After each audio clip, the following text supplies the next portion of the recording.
Yes, sister. My name's Caroline. I'm a journalist. I've got a two-part question here. Does Islam propagate acts of forgiveness? Yes or no? Does Islam propagate acts of forgiveness? Just ask the question, does Islam propagate acts of forgiveness? Of course, yes. And every chapter, every surah of the glorious Quran begins with the formula, Bismillah ar-Rahman ar-Rahim. In the name of Allah, most gracious, most merciful. So why does it... Yes, sister. Second part of the question. And the second part of the question is, why Interrupt does me, it yes, no permit... Why does Islam permit honor killings? Honor killing. Yes. What do you mean by honor killing, sister? Honor killing, the right to avenge your brother's blood in the name of Allah. It might be out of context, but I just need to know if This there's is an the answer question to that- this. If I get you mean honor killing means if someone kills any human being to take revenge. Yes. That's what you mean. Yes, because I've read a few books, and a lot of the times people have said that they are allowed to kill their brother or to kill somebody else because their brother has been killed by another human being. This was also a very good question. That if Islam propagates act of forgiveness, why does it permit honor killing? Why does it permit? That's a very good question. Sister, if you analyze this mention in the Quran in Surah Baqarah chapter number 2 verse number 178, the had penalty, the punishment of death on the basis of qisas. And Allah also says in the Quran in Surah Maida chapter number 5 verse number 32, if anyone kills any other human being, whether it be Muslim or non-Muslim, unless it be for murder or for creating mischief in the land, it is as though he has killed the whole of humanity. So as a general rule, if any human being kills any other human being, it is as though he has killed the whole of humanity, except under two circumstances. Unless it is for murder or for creating mischief in the land.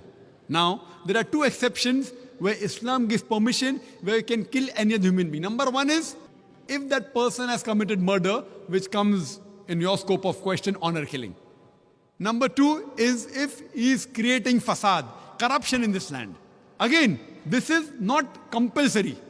If someone kills someone, it's not compulsory he has to be killed. Islam also says that if the relatives of the person who has been killed, if they take blood money, if they forgive the killer, that person who has killed can be forgiven. But under normal circumstances, if he's killed someone and if I want death on that, because for death, again the punishment is death. Like as it's mentioned earlier in the early scriptures, even in the Bible, an eye for an eye and a tooth for a tooth. It keeps on continuing. Here what we realize, that suppose I know of a human being who's killing other people, innocent human being. If I don't kill him, he will keep on killing other human beings. So that law is not only in Islam, it's the law of most of the countries. That if homicide is done, if someone has murdered someone, in many countries, he should be put to death or there's life imprisonment. Even in Islam. That if he's killed someone, if required, he can be killed. But the relatives of the person even can forgive the person. If they want. If they want, they can forgive the murderer. But if they want that he should be put to death, then he'll be put to death. And the second case where a person can be killed is if he's causing corruption in the land. For example, if someone is committing rape. Now rape is nothing but causing corruption in the land. So in this case, that person should be put to death. Because the sin is so heinous. It is such a big crime that there is no other punishment but death penalty. And I have asked this to many non-Muslims, that God forbid, if someone rapes your mother, and if you are made the judge, and if the rapist is brought in front of you, what punishment will you give him? And 100% of the non-Muslims, they told me that we will put him to death.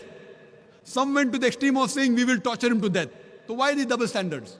You know, in America, which happens to be one of the most advanced countries in the world, according to the FBI statistics, in 1990, every day on average, 1,756 cases of rape took place. According to 1996 statistics, US Department of Justice, every day 2,713 cases of rape took place. 1990, 1,756. 1996, 2,713. Maybe the Americans got more bold. That means every 32 seconds, one rape is taking place in America. We are here in this auditorium for the past about 3 hours. Already more than 300 rapes may have taken place in America. So Islam has a system of hijab, which I mentioned in my talk. That when a man looks at a woman, he should lower the gaze. The woman should follow the Islamic hijab, which I mentioned earlier. After that, if any man commits rape, he gets capital punishment. Even the American law says that 7 years rigorous imprisonment for a rapist, but most of the time he's let free. So when you ask even a non-Muslim, what punishment will you give? 100% say we'll put him to death. There was one American who was a smart aleck. In America, he told me, Brother Zakir, first I will give him 5 years rigorous imprisonment. I told him, do you know, according to the Statutes of America, out of those that commit rape, after they imprison and after they're let free, more than 95% commit rape again.